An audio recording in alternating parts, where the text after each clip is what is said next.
Seja muito bem-vinda, advogada, seja muito bem-vindo, advogado. Esse é o seu Cliente Business, o programa onde a gente discute as melhores estratégias para que você, advogado, transforme o seu escritório numa máquina de vendas. E estamos naquela série estamos discutindo o que fazer, o que você, advogado, deve fazer para ir do zero a um escritório lucrativo. E hoje, na parte 3, nós vamos falar como é o depois. Como pensar no crescimento até ir realmente ao lucro.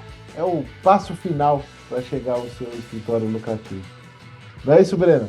Tudo bom? E é isso aí, tudo muito bem, Henrique, muito obrigado.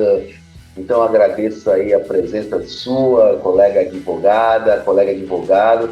Se vocês ainda não me conhecem, sou Eduardo Brena, sou advogado há 27, eu estava fazendo as contas essa semana, Henrique, quase 28 anos, e há 7 para 8 anos que eu venho fazendo essa mentoria com os colegas advogados para fazer com que transformem os seus escritórios em máquinas de vendas, né? E quando eu falo isso, Henrique, eu sempre gosto de deixar claro que não é uma fórmula mágica, mas são muitas ações que nós temos que colocar em prática para realmente passar a olhar nossa advocacia de uma maneira que era absolutamente não profissional, uma maneira, vamos dizer, artesanal, para transformar a nossa advocacia em uma advocacia muito mais profissional, uma advocacia com um olhar empreendedor, porque ao contrário do que a maioria dos advogados não percebem, né? Os advogados não se enxergam como empreendedores. Mas eu fico pensando aqui, Henrique, que todo advogado, ele é um empreendedor nato, mesmo que ele não saiba. Porque ele termina a faculdade, e aí alguns sabem o que fazer, muitos não sabem o que fazer, mas o que ele tem que fazer?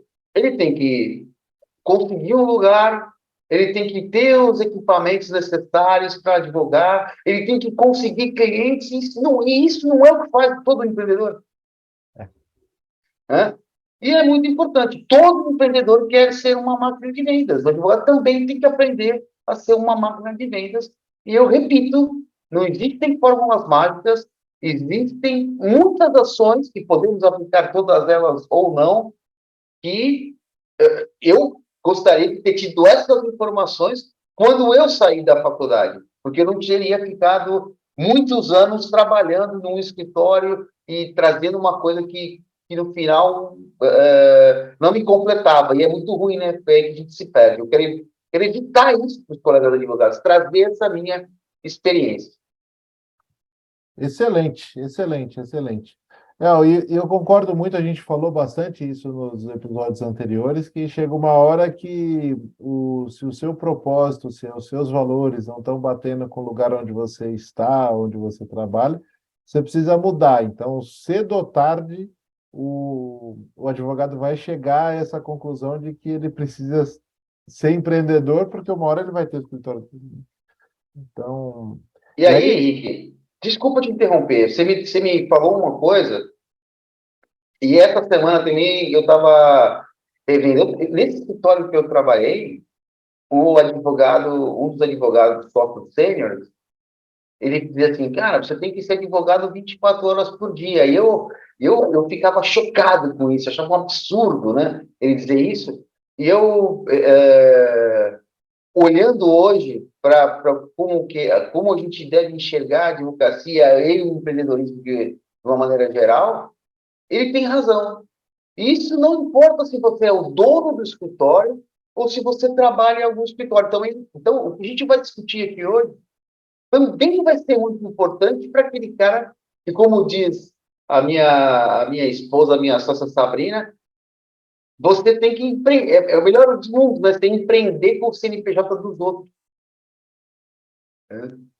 Então, também vai ser muito útil que nós vamos conversar hoje para você de repente implementar no escritório que não é seu, que você está lá, mas claro que os resultados do escritório impactam diretamente nos seus resultados. Então, também isso é importante que nós vamos discutir. Não é só para quem é dono do escritório, mas é para quem é dono, para quem quer ter o seu próprio escritório, como você citou, mas também para quem está em um escritório e quer ascender na profissão. Então, é bem importante que a gente possa trazer essas informações, também são úteis para esses colegas. Então, eu vou até mudar minha primeira pergunta aqui, porque eu fiquei com uma curiosidade. É, Quando você falou isso, o resultado do escritório, obviamente, vira o resultado do advogado e vice-versa. Quando ele pode, né? Ele ajudando a lucratividade pensando na carreira do advogado, quando ele entra, ele é um simples, não é nem associado, né? Ele é eu não sei como chama, o Às advogado vezes é profissional. associado, às vezes ele entra como um advogado contratado mesmo, júnior, sênior, pleno, e aí segue mais ou menos a mesmo organograma e hierarquia de uma corporação normal. Perfeito. Então, ou seja, se ele trabalha também em prol do lucro do escritório, a chance de ascensão dele de virar sabe, de júnior até sênior e depois, de repente, virar um associado, um sócio, também aumenta bastante. Sem dúvida. Assim, eu vou dizer, desses meus 28 anos de experiência, o que eu percebo. Eu conheço, raras são as situações que os advogados, eles recebem salários fixos, apenas. Então, existem algumas situações que isso acontece isso. Por exemplo, o advogado que é contratado por um sindicato ou ele vai fazer uma parte que não envolve é, é uma parte mais administrativa, que não envolve diretamente ações judiciais ou pareceres, esse tipo de coisa. Então, essa é uma condição que, em alguma situação, eles não podem, eles não recebem participações. Mas é a grande maioria dos escritórios, a tendência é que criam-se modelos de participação, de premiações, com base no resultado do escritório. Então, aí vai diretamente ao que você está dizendo e ao que eu defendo também. Se ele, advogado empregado ou advogado associado for uma máquina de vendas, certamente a ascensão dele vai ser muito mais rápida e ele vai ganhar muito mais antes.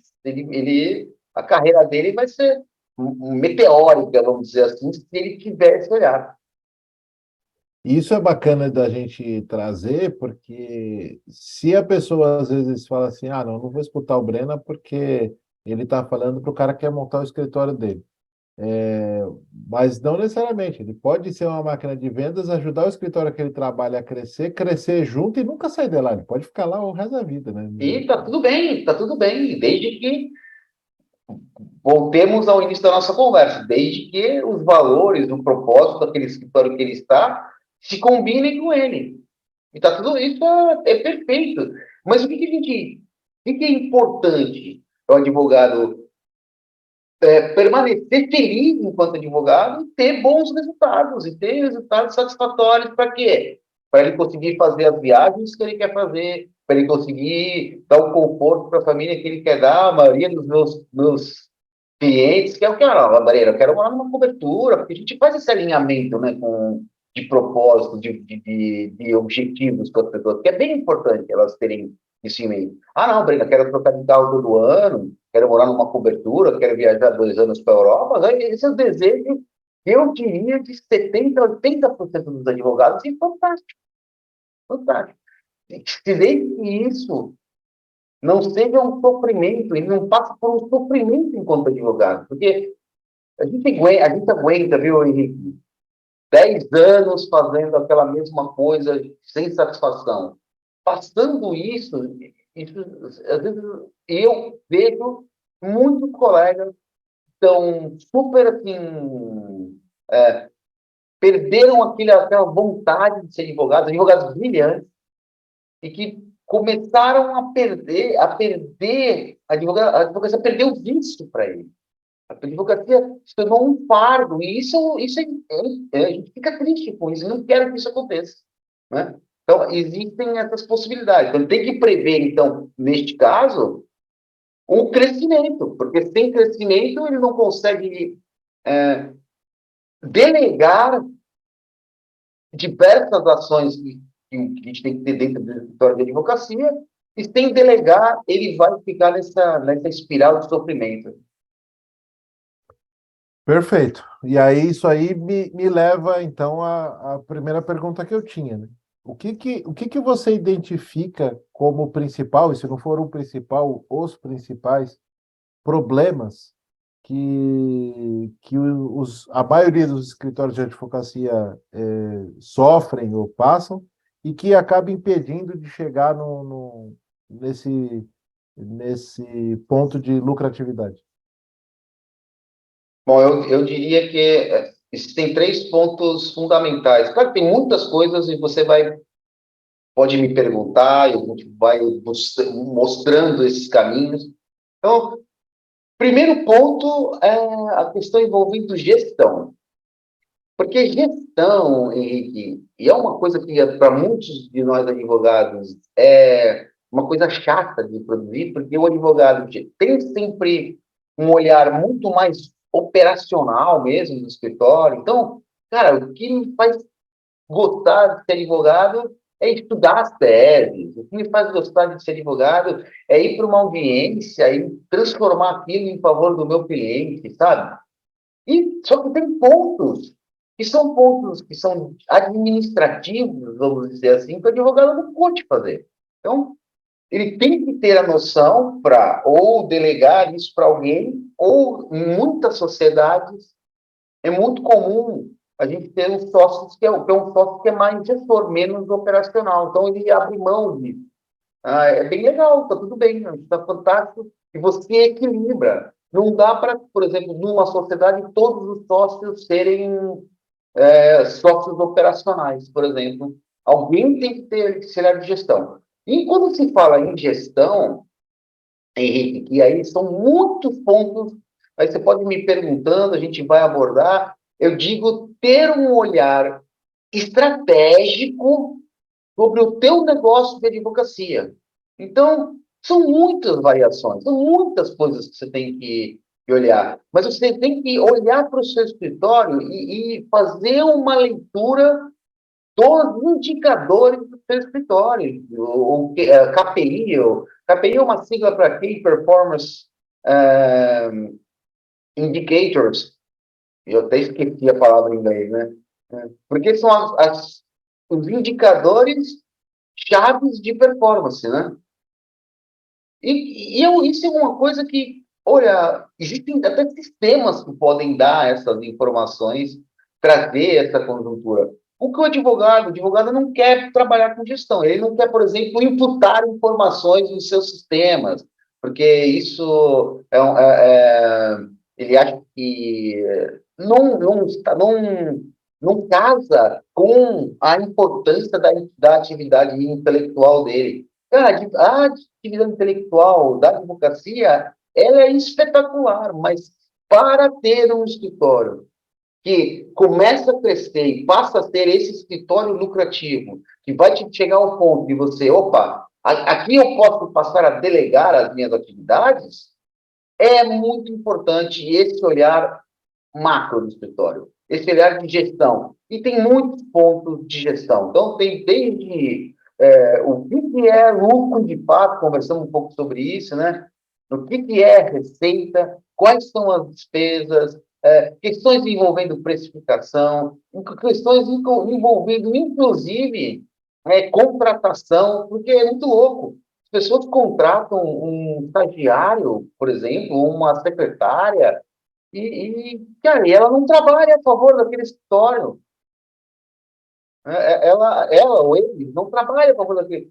São pessoas que estão limitadas a executar tarefas sem esse olhar macro também para o escritório. Então, por que não termos uma equipe, mesmo que seja uma equipe enxuta, trabalhando em favor do escritório? Ou você acha, Henrique, que uma máquina de vendas é só o advogado que transforma, se torna uma máquina de vendas. Não. É todo mundo que está ali.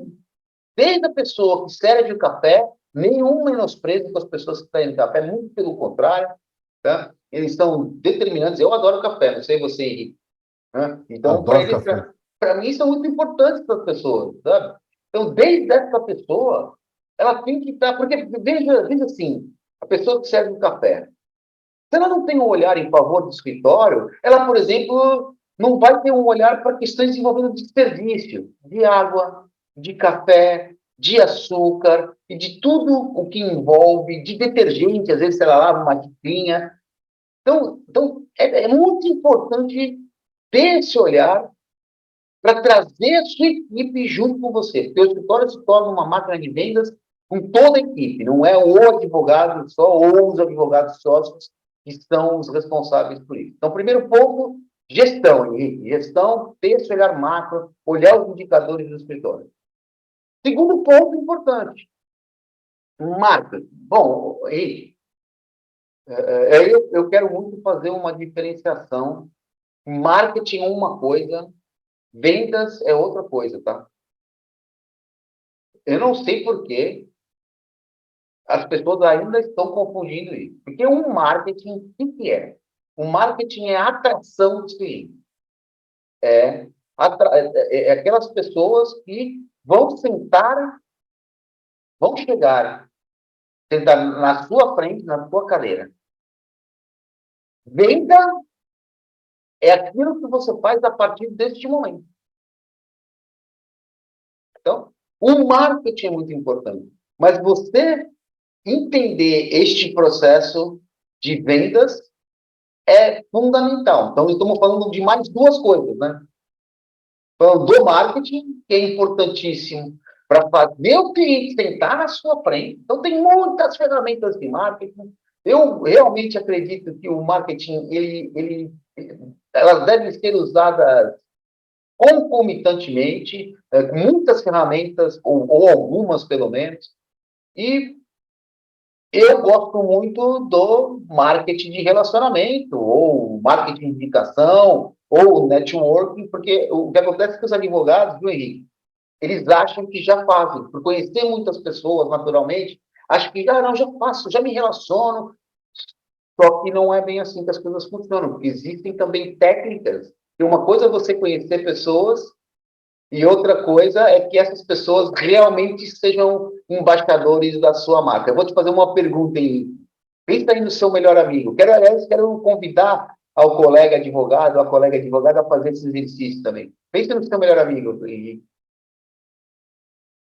Pensei. Massa, não precisa me falar o nome. Agora me responde. Quantos clientes esse teu melhor amigo te indicou nos últimos 10 anos? Zero? E nos últimos 5 anos? Não, zero, zero, zero. Nos últimos 3? Zero, zero. Cara, quando me fizeram essa pergunta, eu fiquei pensando, cara, que loucura isso. Foi tão importante para mim isso que esse meu melhor amigo, só depois disso, que eu trouxe isso para a consciência aí, eu criei oportunidades de ele ser meu cliente, percebe? Então, a gente acha que faz networking, que marketing de relacionamentos, mas de uma forma intuitiva, mas na verdade é que existem sistemas para fazer com que isso, de fato, te traga resultados, né? E também está envolvido em gestão, viu, Henrique? Porque também no marketing e em vendas, os seus indicadores são determinantes para você tomar as melhores decisões. Então, estamos falando de 3 pontos. E vou falar de um último ponto, talvez esteja conectado aí com marketing e vendas, que é o relacionamento com o cliente. O advogado, ele tem Quando perguntam para o advogado, quem do seu negócio, mais do que 50% dos seus clientes vem de indicação de outros clientes, o advogado, opa, eu levanto a mão, meus clientes só vêm por indicação.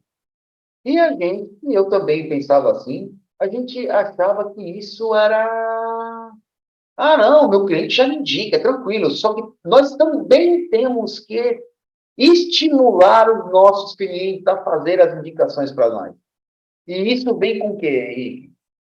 A partir de construirmos um processo de relacionamento com o cliente e algumas novas pensadores estão chamando isso de Customer Success, Customer, que é cliente, sucesso, é, é, evidentemente significa sucesso, e não é bem isso, mas então vamos resumir para que as pessoas que ainda não se aprofundarem, porque o conceito de Customer Success ele é muito maior do que o conceito de relacionamento com o cliente. É você transferir o olhar, não só o resultado da sua empresa está diretamente ligado ao resultado do seu cliente. Aí muita gente vai estar esperneando, eu tenho que ter alguns colegas aí que devem estar arrepiados falando assim, mas Breno, eu não posso prometer resultado, eu não posso prometer que o cara vai ganhar causa. Cara, tá tudo bem. Eu sei disso, mas o ganhar a causa ou perder uma causa não é necessariamente o resultado que você precisa trazer para o seu cliente. Né? E aí nós podemos discutir todas essas questões muito importantes. Então, Henrique, gestão, marketing, vendas, relacionamento com o cliente são 4 pontos que nós devemos nos debruçar, termos um olhar mais aprofundado para fazer de fato que o escritório passe a crescer e se tornar efetivamente lucrativo e o escritório se tornar essa máquina de vendas que nós almejamos. Entrando nesses pontos mais profundamente, e aí começando, obviamente, pela gestão. Você falou dos indicadores.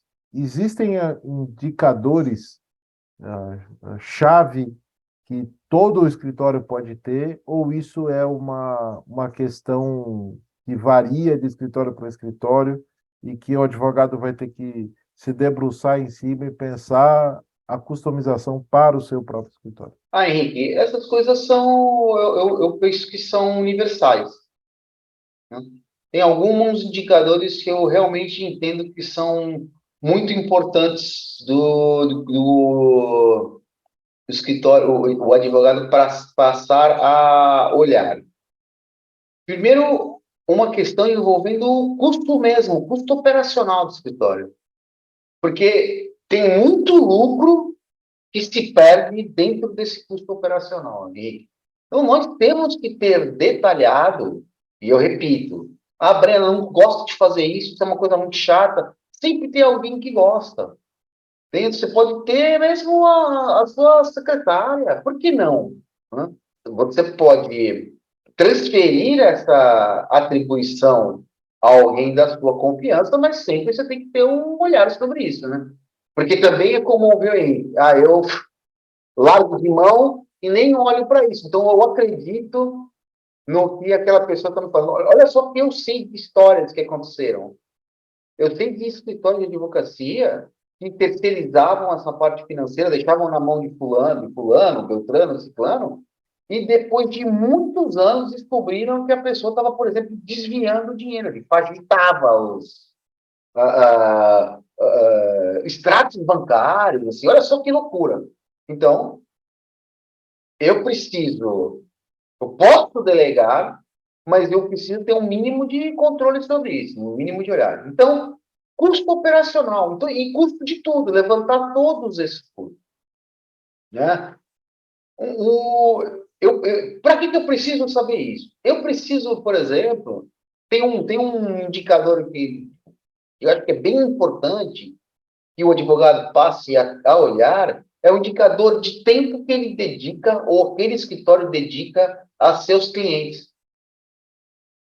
Porque é a partir de você identificar esse tempo de dedicação ao cliente X, Y e Z, é que você consegue perceber Se clientes de advocacia de partido, que é aquela advocacia que paga por mês e você faz X serviço, ou tem um pacote de serviços que contrata e você oferece para esse cliente, para saber se de fato aquele cliente está te dando lucro ou não. Então, você tem que olhar para isso.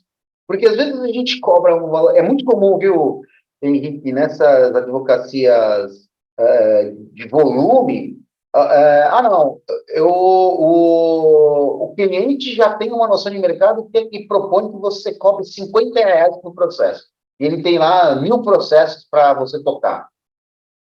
Só que dependendo de como está o seu custo operacional desse escritório, vou contratar mais gente, como é que vai ser, quanto que vai ter de custo de uma série de despesas, esses R$ 50 não compensa.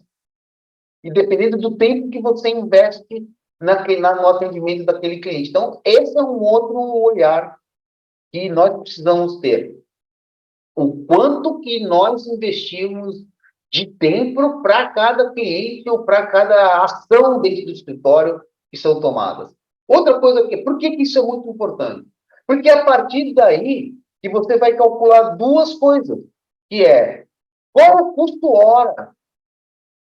Por quê? Você tem que saber identificar o valor da hora trabalhada no seu escritório e para cada profissional. Para quê?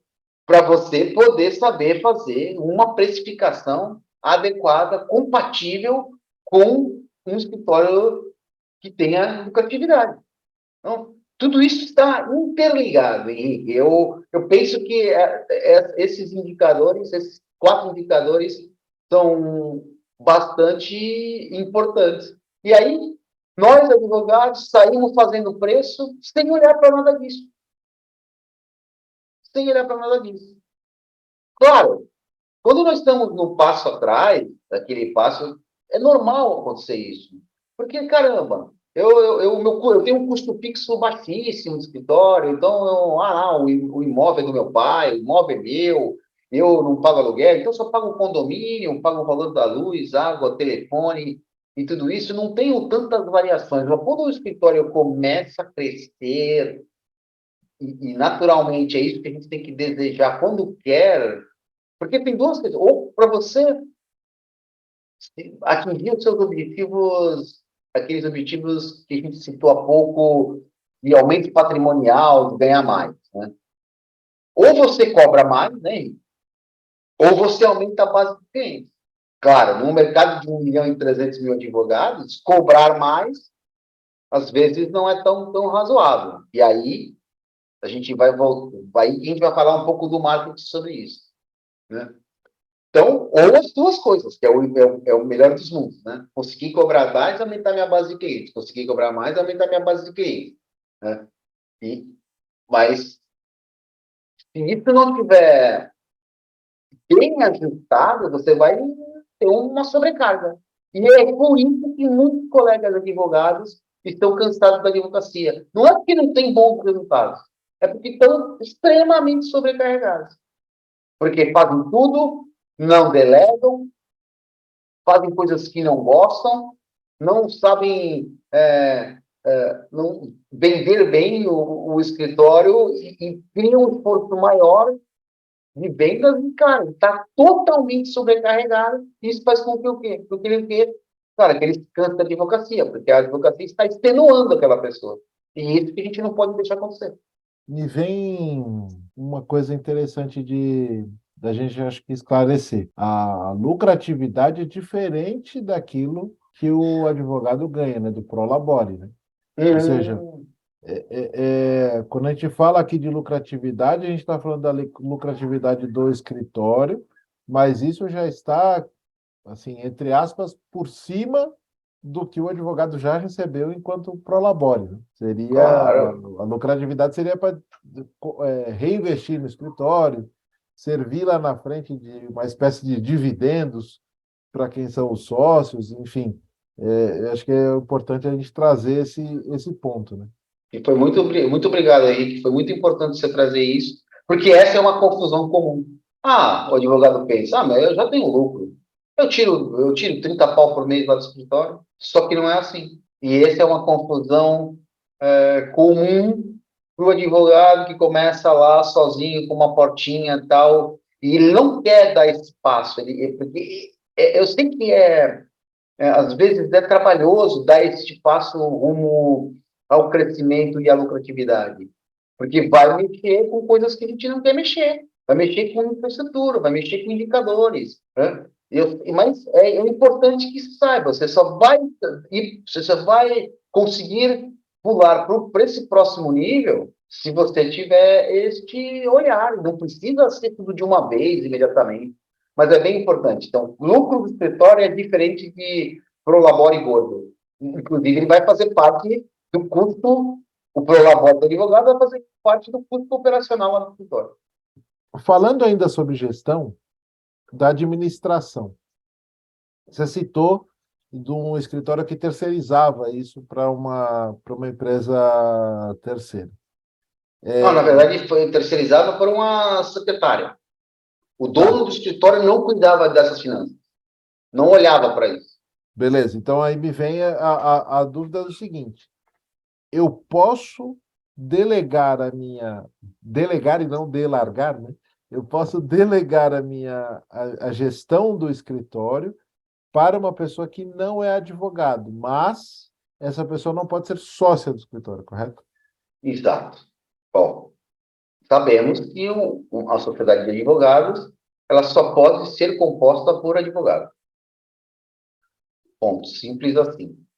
O Henrique, eu não sei por que também essa é uma dúvida frequente, mas eu não sei por quê. Eu posso terceirizar a minha parte, eu posso contratar um BPO financeiro no meu escritório.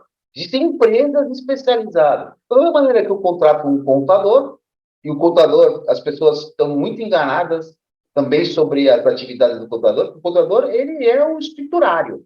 Ele faz o lançamento das receitas e despesas do seu escritório e informa uma vez por ano a Receita Federal, às vezes, dependendo da modalidade de tributação, mais de uma vez, né? Porque tem lucro real, aí tem que fazer lançamentos trimestrais, informações trimestrais.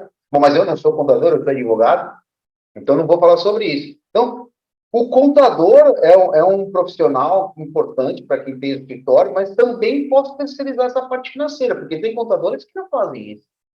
Então, eu posso terceirizar todas as questões. Eu não estou dizendo que terceirizar é ruim, muito pelo contrário. O que eu estou dizendo é que você não pode fazer o que você mesmo. Não é delargar, como você diz. Né? Então, tem alternativas de contratar alguém para isso ou contratar uma empresa especializada nisso. Aí vai do que é melhor, do que o sócio ou o sócio entende melhor para aquele escritório. Ok, então a gestão ela vai trabalhar dentro desses indicadores, vai trabalhar dentro dessa modalidade de administração e etc. Mudando isso para marketing agora, para a segunda visão. Quando eu olho para o marketing, eu posso seguir um caminho similar de terceirização, pensando até que o advogado não tem o conhecimento de marketing necessário muitas vezes. Você é um cara que se especializou em marketing, mas é, não acredito que isso seja uma, uma coisa muito comum dentro da advocacia.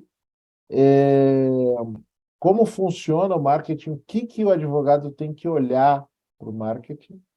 E como isso se relaciona aos pontos de gestão que a gente falou agora há pouco? Bom, vamos lá. Primeiro é fato.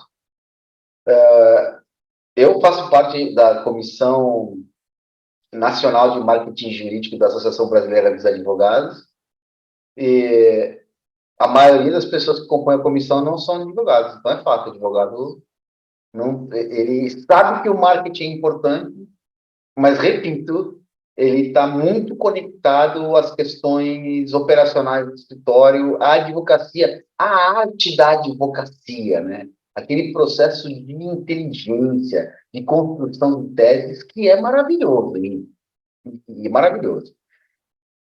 Então, vamos lá. Eu entendo o seguinte: entendo que o advogado possa me dizer que não tem tempo para fazer marketing.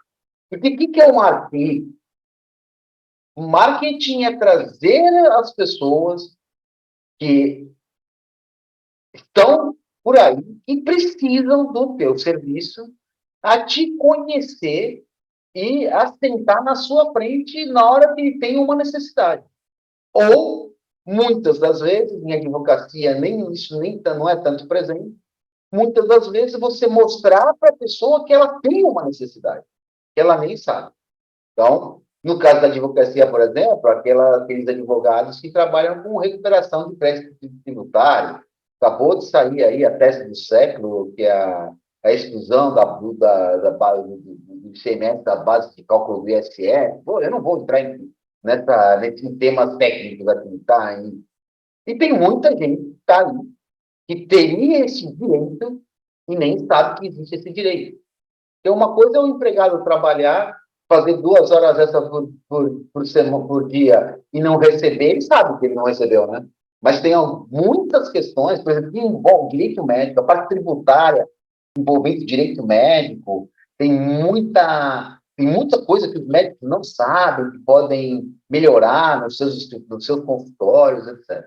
Então, o papel do marketing é esse, informar ao mercado, à população, às empresas, às pessoas físicas, que eu faço isso, eu posso te ajudar com aquilo. E fazer, de fato, com que esse cliente em potencial, que a gente pode chamar de prospecto, que a gente pode chamar de lead, dependendo da área do marketing que você quiser abordar, ou da época do marketing.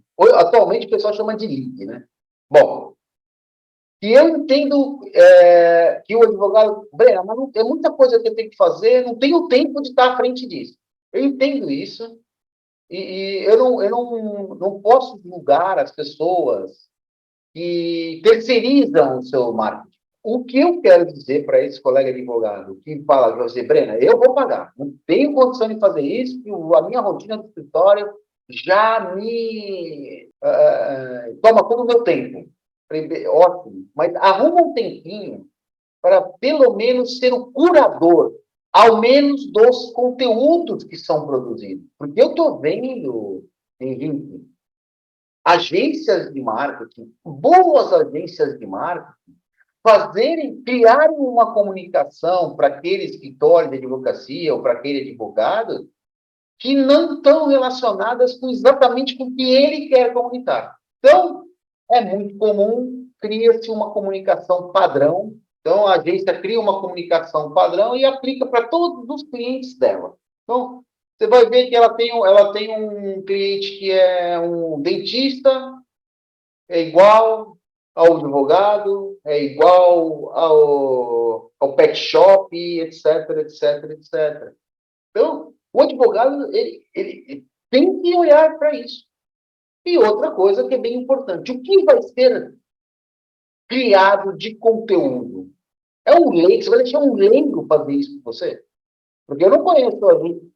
Afora a nossa mentoria aqui do Enchendo a Banca, raríssimas são as agências de marketing que têm um profissional da área do direito para dar esse suporte. Eu não conheço nenhuma área. Nem eu conheço. E acho que isso é muito importante porque é como a gente sempre traz aqui no cliente Bizenidem. Eu sou um leigo aqui te fazendo perguntas até deste ponto de vista de marketing. E jamais eu vou querer trazer aqui um ponto técnico ou até um ponto de ética específica da OAB, porque eu não conheço. E aí seria muito perigoso até a gente trazer algum tema disso através da minha perspectiva. Uhum. Acho que isso é importante também a gente ressaltar para o advogado para isso. E é interessante o que você falou, né? No mínimo dos mínimos, que esse advogado seja um curador desse conteúdo que vai ser postado. O que você vê dos colegas que você encontra por aí, que você se relaciona? Existe muita gente infeliz com o conteúdo que está sendo produzido, publicado, mas que não tem como mudar isso dentro das agências que contratam? Eu já identifiquei que as agências. Olha, eu não estou fazendo uma crítica a agências de marketing, viu? Nem imagino que você também não é essa pretensão. Mas eu acho que a gente precisa fazer, estamos longe de estar no ideal, precisamos fazer ajustes, porque as agências elas têm processos. E às vezes elas querem encaixar o cliente advogado nos seus processos e não o oposto. Então, eu já vi casos, por exemplo, de agência fazer uma comunicação em um certo sentido, quer dizer, desenhar uma comunicação em um certo sentido, que e acabava que ia contra o interesse do escritório. Eu não vou citar exemplos, porque às vezes assim. Mas, por exemplo, a agência coloca uma coisa do dia do advogado lá, vamos supor. Dá uma conotação, por exemplo, melhor para advogado X ou pior para advogado Y. E daí criam, às vezes, colocam o escritório numa situação desnecessária. E quando eu vejo também que quando o cliente enxerga que, olha, não era bem isso que eu queria comunicar, eles se incomodam. Por que não? Porque eu sou o artista, eu sou o criador. Então, quando você contrata uma agência de marketing, é muito importante que se deixe claro, ó, eu vou ser o senhor desses conteúdos. Eu sei que tem agências que, por exemplo, cobram, eu tenho clientes da agência de marketing, cobram por refação. O que é refação, Henrique? Quando a agência cria para você um conteúdo, aí você, não gostei, refaz. Não gostei, refaz. Não gostei, refaz. Gostei, refaz. Gostei, refaz. E o cara não aprova nunca aquele conteúdo, percebe? Que daí o cliente não deixa o processo de marketing fluir. De tanto que ele quer fazer ajuste, de tanto que ele quer fazer ajuste. E é claro que eu não estou dizendo para o advogado ser um chatonildo em relação a isso. Sabe? Não é, mas, cara, você tem que estar alinhado. Olha, fala com a gente, olha, isso aqui não é bem o que eu tinha imaginado, tal. Vamos partir para esse lado. E a agência, por sua vez, ela não pode ficar de mimimi de falar assim, mas eu que sei o que é bom para o advogado, para o marketing, eu sei, sabe? Por isso que essa estratégia, ela tem que ser construída em conjunto. É bem importante ter alguém que domine os dois mercados, advocacia e marketing, para poder aconselhar nesse momento. Tem que estar alinhado, né? Assim, longe de mim querer falar mal de agências, até porque eu tenho uma. Então, Exato. o que precisa é realmente esse alinhamento. Não adianta nada a agência de marketing conhece marketing. O profissional que é o cliente, no caso que a gente fala aqui dos advogados, conhece a advocacia. Esse alinhamento entre marketing e advocacia, que é o que a gente faz no Encher na Banca, nessa parceria que a gente tem, é o mais importante para quem é atingido por essa comunicação lá na frente, né? Claro. Imagina, falando até de um termo que em alguns dos nossos episódios a gente conversou. Você, por exemplo, é um advogado especializado em questões trabalhistas para institutos de treinamentos e etc. De repente, eu vou lá e faço uma comunicação para você, sem te consultar, que vai falar da perspectiva do reclamante. É esse o ponto. É exatamente isso, hein? É esse o ponto. E isso acontece. E não é com pouca frequência.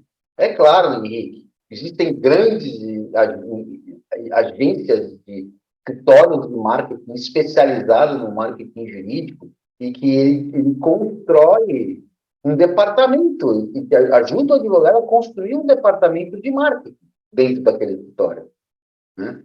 E é incrível. Agora, estamos falando de um trabalho maior, né? Porque daí, quando você constrói um departamento de marketing interno dentro do escritório, o que se imagina é que vai estar tudo alinhado, essa comunicação vai estar alinhada. E para quem não tem condições de contratar uma pessoa, de montar isso, de contratar um agente especializado, né? Alguém especializado dentro da sua infraestrutura interna. Porque, senão, o marketing jurídico, e, aliás, o provimento 205, que veio um pouco para equilibrar o jogo, porque, assim, os grandes escritórios aí já faziam marketing. O provimento 205 veio dar uma se tranquilizada e permitir que o pequeno faça o seu marketing também. Agora, dessa maneira, o que pode acontecer? O grande continua fazendo o seu marketing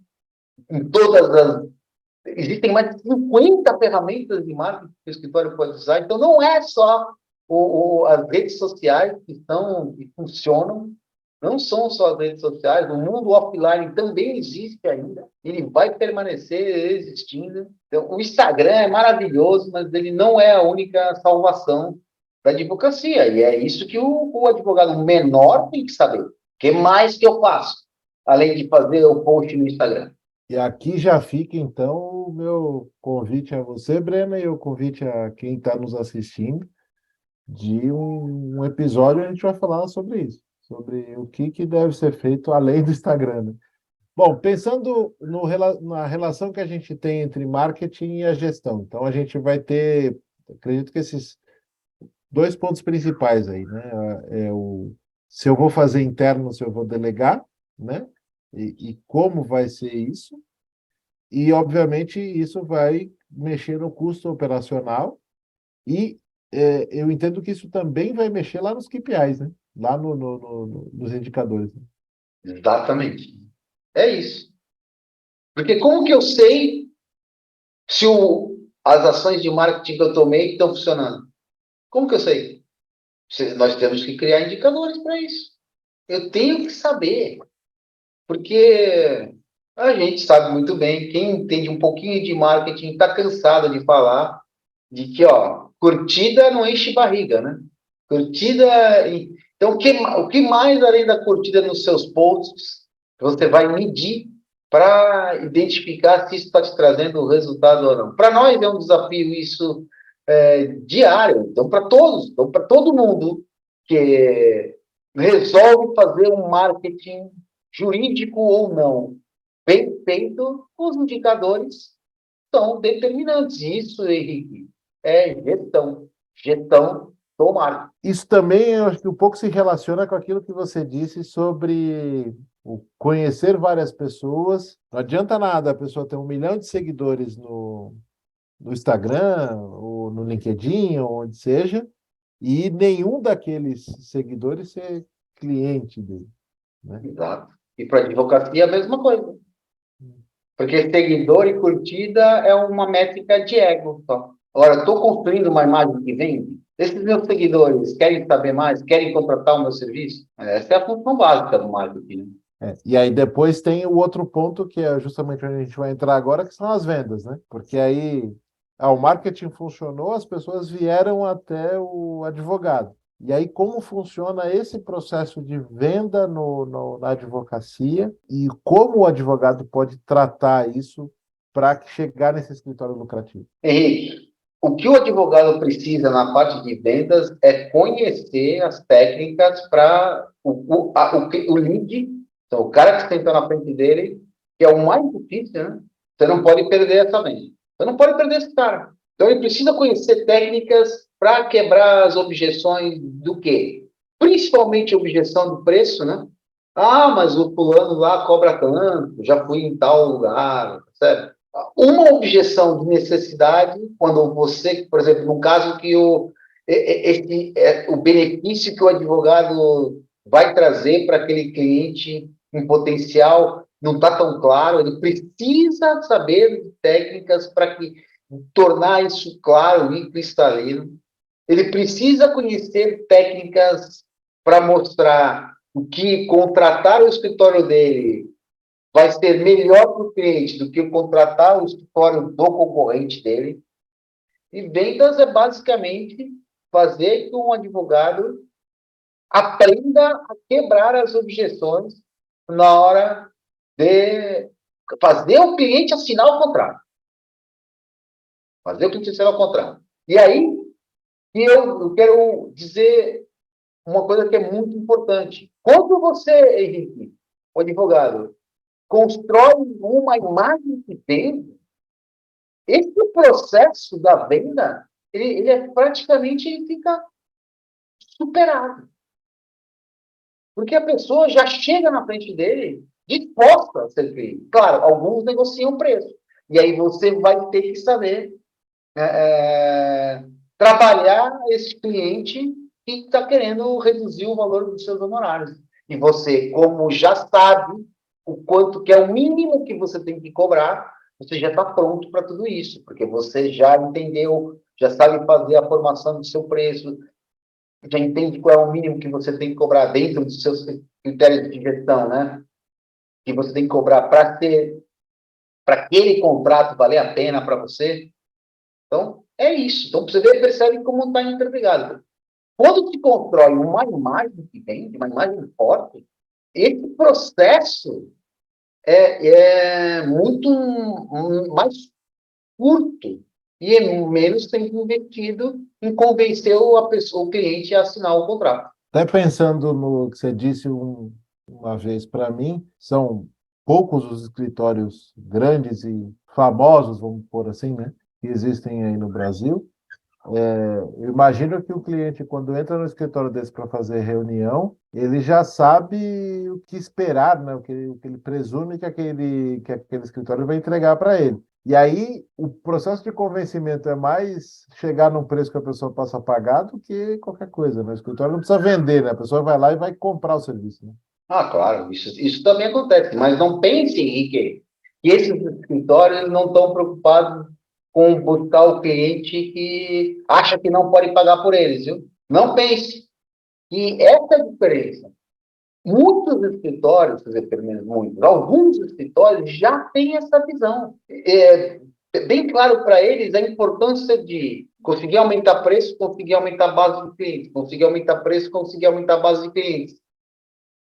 Essa é uma questão que nós temos que aprender a trabalhar, claramente. É isso. Mas, obviamente, e com uma imagem, quando você constrói uma imagem que vem, o teu preço nunca reduz.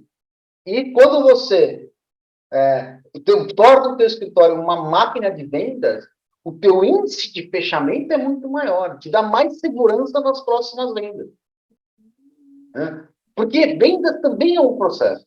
E eu sei, tem gente que está precisando do próximo cliente, não pode perder de jeito nenhum, e isso, ele faz qualquer coisa para satisfazer seu cliente.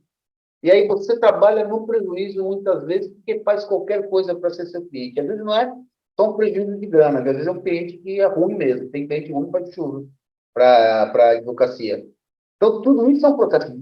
Ser uma máquina de vendas é você construir um processo para você ter absoluta confiança na hora de fazer uma negociação de contrato de fechamento.